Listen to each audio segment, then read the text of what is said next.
आपके सामने एक टॉपिक है scattering of light. Scattering of light होता क्या है, ठीक है। और इसमें फिर हम लोग रैले स्कैटरिंग में पढ़ेंगे, इसके एप्लीकेशंस पढ़ेंगे, ठीक है। फिर कलर पढ़ेंगे, कलर ऑफ स्काई सब पढ़ेंगे, ठीक है।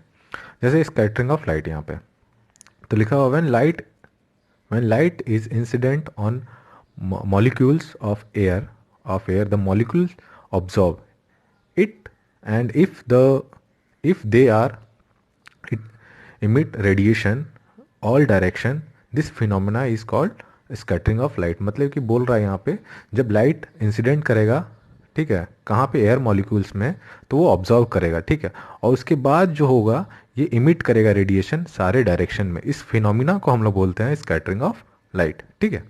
अब आ जाइए यहाँ पे रैले स्कैटरिंग। रैले स्कैटरिंग होता है क्या है, ठीक है। The amount of scattering inversely proportional to the 1/4 power of wavelength.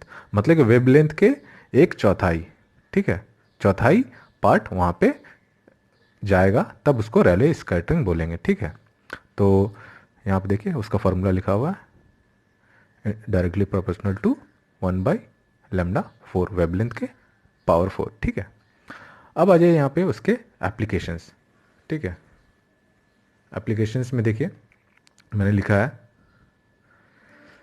Applications मैं जैसे लिखा है यहाँ पे ब्लू कलर ऑफ स्काई क्यों है, ठीक है। इसके वो देखिए यहाँ पे लिखा हुआ when sunlight passes through atmosphere then light get scattered. जब सनलाइट के द्वारा ही पास करता है एटमॉस्फेयर में, तो उसके बाद लाइट होता है क्या, स्कैटर हो जाता है बाय डिफरेंट पार्टिकल्स और मॉलिक्यूल प्रेजेंट इन एटमॉस्फेयर, ठीक है। अकॉर्डिंग टू रैलेज स्कैटरिंग, ठीक है, जब यहाँ पे इंटेंसिटी इसका one directly proportional one by lambda का पावर 4, यानी कि वेवलेंथ का power 4, where lambda is denoted by wavelength of light, ठीक है। So the scattering of light of small wavelength is greater than red colour, यानी कि wallet जो है वहाँ पे, वॉलेट से लेकर ब्लू, वहाँ पे रेड जो आते हैं सारे कलर, विबज्योर जो आते हैं वहाँ पे देखिए लिखा हुआ है is greater than red colour. In visible light the ratio of blue colour is more and eye is more sensitive for blue colour comparing to violet light, ठीक है। वॉयलेट लाइट से कंपेयर किया जाए तो ब्लू लाइट ज़्यादा sensitive है, हम लोग का आंखों में ज़्यादा दिखता है, ठीक है। So because of having less wavelength the scattering of light of blue colour is greater so that it seems to be blue. हमारा जो बादल जो दिखता है वो क्यों हम ऐसे दिखता है उसके बारे में मैंने यहाँ पर बताया, ठीक है। यहाँ पर आ जाए और एक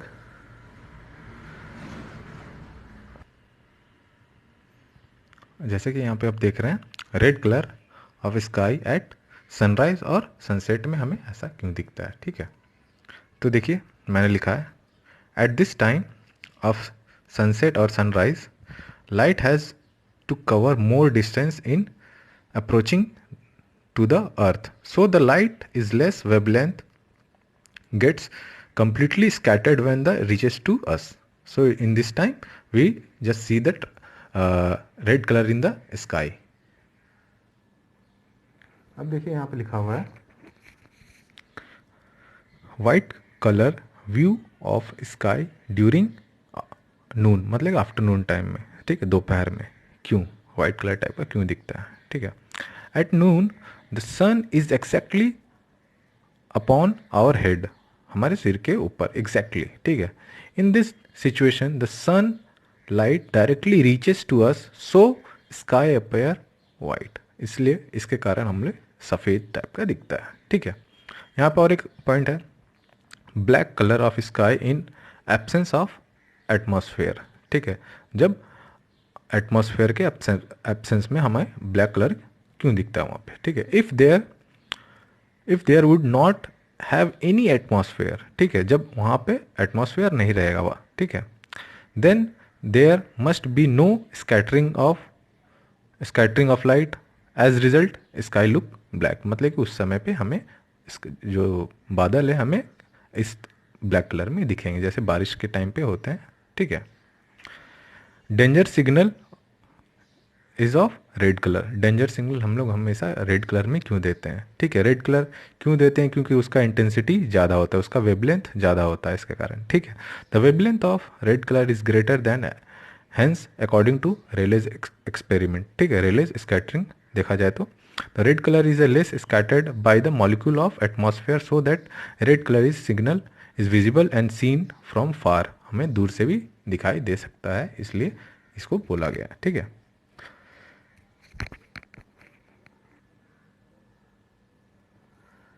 अब आ जाइए लेंस, ठीक है, हमने जो उस पढ़ा उसके बाद अब आ जाइए नया टॉपिक है हमारे पास लेंस।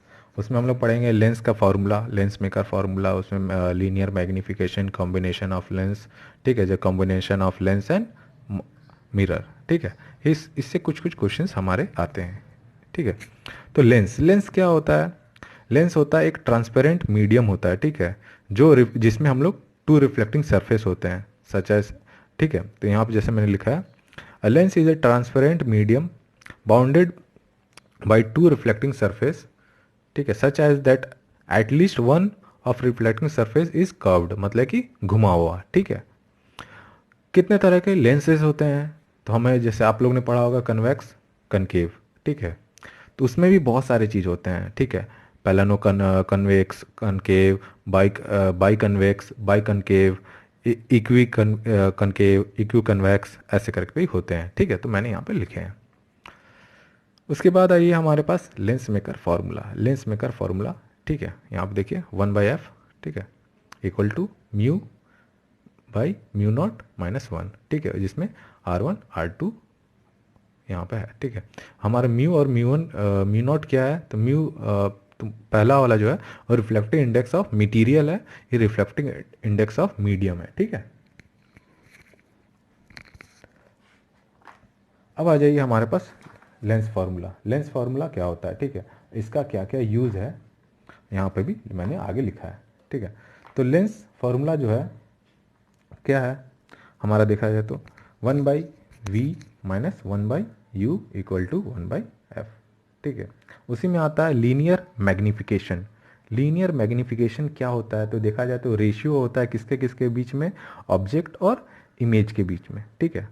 तो f इक्वल टू 1 I/, वो यहाँ पे लिखा है, यानी कि इमेज का है, ये ऑब्जेक्ट का है, ठीक है। हम लोग फिर v और u भी लिखते हैं, ठीक है, इमेज डिस्टेंस, ऑब्जेक्ट डिस्टेंस, ठीक है। तो यहाँ पे मैंने लिखा है the ratio of the size of the image formed by lens the size of the object is called linear magnification produced by the lens, it is denoted bye m, m से denote होता है, ठीक है। अब आ जाइए combination of lens, ठीक है, combination of lens, ठीक है। कॉम्बिनेशन ऑफ लेंस में क्या होगा? सारे लेंसेज को एक जगह पर रखा जाएगा, उसको कॉम्बिनेशन ऑफ लेंस बोलेंगे, ठीक है। तो हमारा फॉर्मूला क्या होगा? 1/f equal to 1/f1 plus 1/f2 plus 1/f3, so go ऑज, ठीक है। तो यहाँ पर लिखा हुआ मैंने the equivalent focal length of thin lens in contact is given by 1/f equal to 1/f1 f2 f3, ठीक है, समेशन ऐसे करके। अब कॉम्बिनेशन ऑफ लेंस और कॉम्बिन है और उस इसी के साथ हमारे मिरर भी है, तो उस टाइम पे क्या फार्मूला होगा, क्या हम लोग कैसे उसको सॉल्व करेंगे क्वेश्चंस, तो उसके लिए मैंने कर दिया यहाँ पे द कॉम्बिनेशन ऑफ लेंस और mirror behaves like a mirror focal length is denoted by F given, देखिए 1/f equal to 1/f m minus 1/f l, m किसका है? तो मिरर के लिए, l किसका है? तो लेंस के लिए, ठीक है। इसका ऐसे निकलेगा focal length 1/f equal to 1 focal length किसका? मिरर का, माइनस 1/f l, ठीक है, लेंस का। यहाँ पे अगर बोला गया है कि वहाँ पे नंबर ऑफ लेंसेज ज़्यादा हो रहे हैं, ठीक है, if lens are more than 1f, ठीक है, एक से और ज़्यादा हो रहे हैं हमारे पास, ठीक है, लेंस ज़्यादा हो रहा है, मिरर नहीं, लेंस ज़्यादा हो रहा है, तो क्या होंगे वहाँ पे 1/f equal to 1/fm, fm क्या? हमारा इसका मिरर का, ठीक है, फोकल लेंथ ऑफ मिरर का, minus of twice of summation of 1/fl, मतलब कि जितने भी आएंगे सबके समेशन, सबको ऐड करके, ठीक है, -2, ठीक है, ये हमारा हो गया इसका फॉर्मूला। अब आ जाइए हमारा नया टॉपिक है, ठीक है, वेब ऑप्टिक्स। वेब ऑप्टिक्स मतलब इसमें हम लोग वेब फॉर्म में देखेंगे, ठीक है, सारी चीज़। तो इसको हम लोग इसमें सबसे पहले आता है हाइजेंस प्रिंसिपल, उसके वेब फॉन्ट, फिर उसके आते हैं हाइजेंस के थ्योरीज आते हैं, फिर इसमें इंटरफेरेंस, कोहेरेंट सोर्सेस, डिस्ट्रक्टिव, हम लोग ये सब चीज़ इसमें पढ़ेंगे, ठीक है। तो वेब ऑप्टिक्स में हम लोग किस चीज़ के बारे में डील करेंगे, मैंने यहाँ पे लिखा है, पढ़िए। In this branch of optics that deal with the production, emission, propagation of light in nature, of study of phenomena of interference, diffraction, polarization is called wave optics, ठीक है। इसमें और एक पॉइंट यहाँ पे मैंने लिखा है, it is totally based on assumption, मतलब कि हम लोग अज्यूम करेंगे that light travel in form of waves, ठीक है। जिसमें हम लोग इसमें पूरा जो चीज़ हम लोग पढ़ेंगे एजम्पशंस में, किस चीज़ का एजम्पशंस, तो लाइट हमारा जो है वेब फॉर्म में है, ठीक है, वेब फॉर्म में ट्रेवल कर रहा है, ठीक है। और यहाँ पर और एक पॉइंट देखिए मैंने लिखा है, wave optics is generally analysed by Kepler's theory and Huygens principle, ठीक है। Further it was analysed by Young's, ठीक है, उसके बाद यंग्स हमें इसको दिखा था, ठीक है। तो अब आइए वेव फॉन्ट। वेव फॉन्ट क्या होता है, देखिए,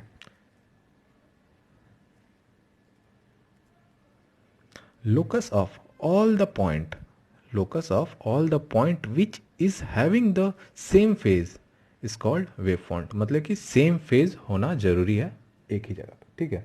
मतलब कि कहना ये चाह रहा है, in this locus all the particle of medium which vibrate in same phase, मतलब एक ही जगह पे वाइब्रेट करेगा, वेयर नो डिस्टर्बेंस रीचेस, मतलब कोई डिस्टर्बेंस वहाँ पे रीच नहीं करेगा at the same intense of time, मतलब एक ही टाइम पे कोई वहाँ पे वाइब्रेशन नहीं होगा, एक भी डिस्टर्बेंस नहीं होगा, ठीक है। सम पॉइंट सोर्स, देखा जाए तो some point source given rise that spherical wave front जो होता है, स्पेरिकल वेव फॉन्ट जो होगा, ठीक है, while along the line source produce a cylindrical web front, ठीक है, उसमें सिलेंड्रिकल वेब फॉन्ट भी होगा, ठीक है।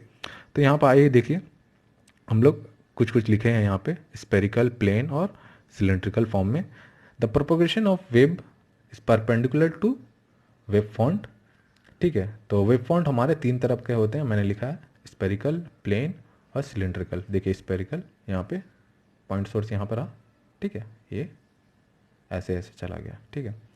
अब प्लेनर, प्लेनर में क्या जाएगा, सारा वेब, हमारा जो वेब सोर्स है रहेगा यहाँ पे ऐसे जाएगा, पैरेलल वेब में जाएगा, ठीक है, पैरेलल वेब, ठीक है, ये रहा पैरेलल, पैरेलल ही जा रहा सब।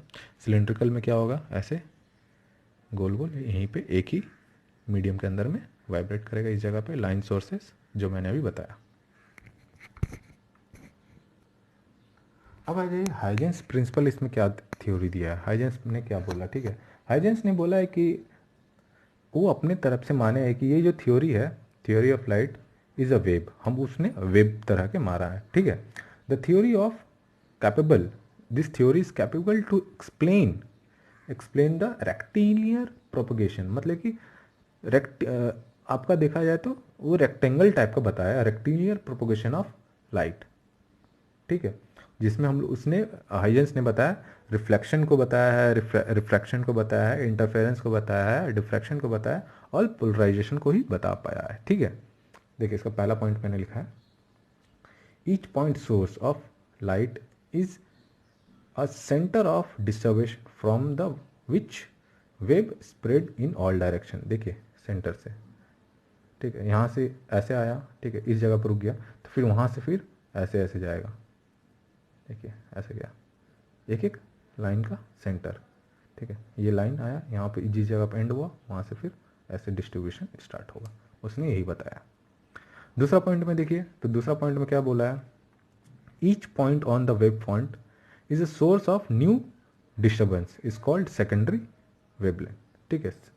देखिए जैसे बोला कि यहाँ पे each point of wave font is a source of new disturbance, मतलब कि जितना भी सर्कल यहाँ से जैसे जा रहा है, ठीक है, जहाँ पे ख़त्म हो रहा है, जो पूरा अगर देखा जाए तो जहाँ पे ये ऐसे सर्किल हो रहा है, तो जितने भी पॉइंट होंगे यहाँ पे, वहाँ से एक नया वेवलेंथ स्टार्ट होगा, ठीक है, नया सर्कुलर टाइप का बनना स्टार्ट होगा यहाँ पे। अब आ जाइए तीसरा पॉइंट में, देखिए हम मैंने क्या लिखा है, तीसरा पॉइंट में लिखा है कि फॉरवर्ड, ठीक है, envelope of a secondary wavelet at any instant given new wave front, ठीक है। अगर देखा जाए आगे जाके, तो इसमें मैंने एक नोट भी लिखा है, नोट में क्या लिखा है, the tangential drawn and a secondary wavelet at any instant will give the position of wave front और न्यू वेबलेंथ। सब में देखा जाए तो यही बताया गया है कि एक अगर आप लीनियर फॉर्म में देखें या सर्कुलर फॉर्म में देखें तो जहाँ भी ख़त्म हो रहा है जो पॉइंट पे, उस पॉइंट से एक नया वेबलेट स्टार्ट होगा। ठीक है, और चौथा पॉइंट में देखिए, तो मैंने लिखा है चौथा पॉइंट में क्या, in this phenomena it is a homogeneous medium, the web font is perpendicular to the web propagation। जो वेब फॉन्ट है किसका परपेंडिकुलर रहेगा, वेब फॉन्ट के वेब प्रोपगेशन के परपेंडिकुलर रहेगा। अब आ जाइए प्रिंसिपल ऑफ सुपरपोजिशन। ठीक है, प्रिंसिपल ऑफ सुपरपोजिशन में क्या बोल रहा है, व्हेन टू और more than two waves reaches to a point from a medium simultaneously, the particle vibrate but the resultant magnitude or amplitudes equal to the vector sum of amplitude। मतलब बोल रहा है कि वेक्टर सम के अगर बराबर होता है तब हम लोग क्या देखेंगे। देखिए, if the two waves are meeting at a point and the particle, then the particle will goes to the SHM, ठीक है, simple harmonic motion, whose resultant equal to the given individual sum vector. ठीक है, जैसे देखा जाए तो ये point दो सोर्स था S1 S2, ठीक है, वाइब्रेट होते हुए यहाँ तक जा रहा है x, ये x2 है, ये x1 है। ठीक है, तब हमारा x इक्वल टू क्या होगा, x1 प्लस x2। ठीक है, देखिए तो हमारा उसका इक्वेशन क्या आएगा, इक्वेशन कुछ इस तरह का आएगा।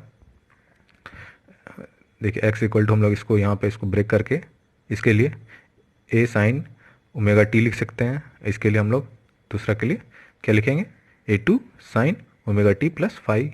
ठीक है, एंगल ले लिया मैंने, फाइव एंगल। ठीक है, तो दोनों का सम कीजिए इन दोनों का।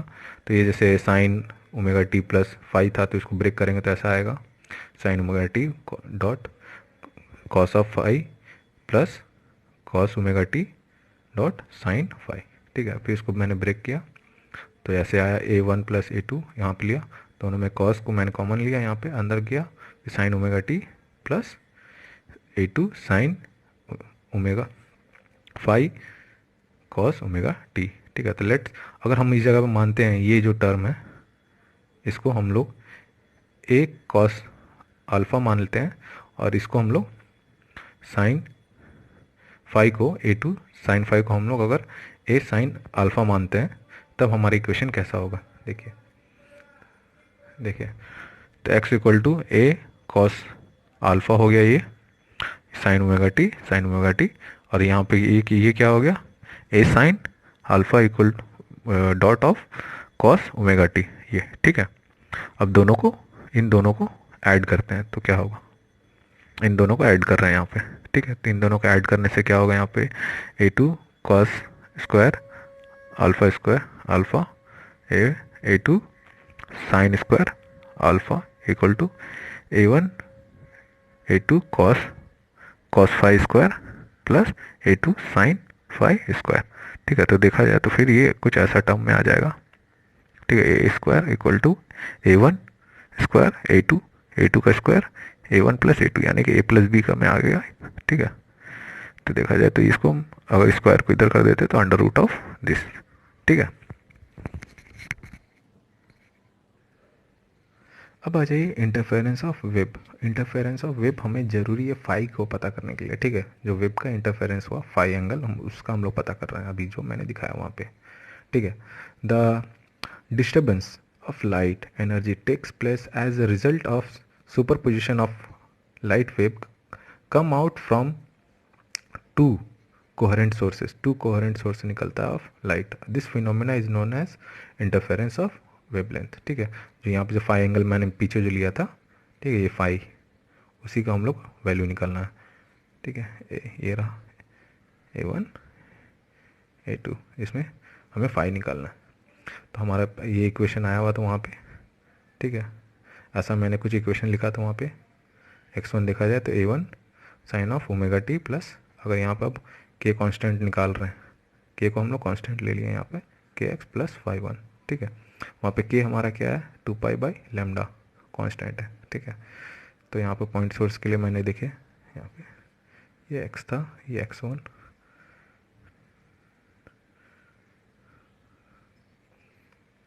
x2, तो अगर फाई देखा जाए तो मेरा क्या आएगा, यहाँ पे देखिए मैंने फाई का वैल्यू निकाला है, 5 2 माइनस 5 1 प्लस के ऑफ x2 माइनस x1, ठीक है। तो वहाँ पे हम यहाँ पे और देखिए ये k2 माइनस यहाँ पे x2 माइनस x1 जो है ये क्या स्मॉल हो गया, सबसे छोटा हो गया, तो इसको हम डेल्टा x भी लिख सकते हैं। तो यहाँ पे मैंने डेल्टा x लिख दिया, ठीक है। इसके जगह पे 5 2 माइनस 5 1 प्लस के डेल्टा x। जनरली जब देखा जाए तो हमारा जो k2 और जो लाइक k2 यहाँ पे जो k का वैल्यू निकला, तो यहाँ पर 5 2 इक्वल टू 5 1 हमारा होता है, ठीक है। तो हमने वही ले लिया, एज्यूम कर लिया। तो एज्यूम करने के बाद मेरा क्या आएगा, 5 इक्वल टू के डेल्टा एक्स। और के का हमारा वैल्यू क्या था, हमने यहाँ पे लिखा था आगे, यहाँ पे क्या लिखा था, के का वैल्यू क्या है 2 पाई बाय लैम्डा। यहाँ पे तो मैंने 2 पाई बाय लैम्डा को पुट कर दिया। तो ये हमारा पाथ डिफरेंस के लिए आ गया, ठीक है। इसको हम लोग पाई का जो वैल्यू है यहाँ पे बहुत जगह भी यूज़ होगा, ठीक है, एंगल निकालने में। अगर इंटेंसिटी ऑफ वेवलेंथ हमें निकालना है तो क्या होगा, इंटेंसिटी जो होगा एम्पलीट्यूड के लिए डायरेक्टली प्रोपोर्शनल स्क्वायर होता है, ठीक है। तो वहाँ पे मैंने लिखा है, ठीक है, I is directly proportional to A square. अगर प्रोपोर्शनल साइन हटाएंगे तो के आएगा यहाँ पे कांस्टेंट। के को अगर फिर इधर क्रॉस कर देते हैं तो A equal to I by K आएगा, तो A equal to under root of I by K, ठीक है। तो हम लोग दो के लिए निकाल रहे हैं, दो एम्पलीट्यूड है वहाँ पर, तो वहाँ पर इंटेंसिटी 1 इंटेंसिटी 2, ठीक है। के तो हमारा कांस्टेंट है, तो देखिए हमने दो के लिए निकाले। तो ऐसा कुछ फॉर्मूला हमारा पहले ड्राइव किया था हमने, ठीक है। तो equal to under root of a1 square plus a2 square plus 2a1 a2 cos phi, ठीक है। तो दोनों तरफ अगर देखा जाए तो ये अंडर रूट को इधर कर देते तो ये स्क्वायर में हो जाएगा। तो सारे देखिए हमारे ये स्क्वायर फॉर्म में आ गए, ठीक है। अभी हमने ए का वैल्यू निकाला था, ए का वैल्यू निकाला था ऊपर, ठीक है। ए का वैल्यू निकाला था under root of I by k square. तो हम कुछ ऐसा लिख सकते हैं यहाँ पे, ठीक है, ऐसा यहाँ पे लिख सकते हैं, इसको पुट कर देते हैं तो ऐसा आ जाएगा, आई इक्वल टू के I1 के I2 के multiply twice I1 K1 I2 के, ठीक है। तो अंडर रूट में ये रहेगा क्योंकि इसके पावर में स्क्वायर नहीं है, ठीक है। ये स्क्वायर के लिए मैंने ये लिख दिया था, इसके पावर में जैसे स्क्वायर नहीं है तो डायरेक्ट अंडर रूट ऑफ के लिख दिया मैंने।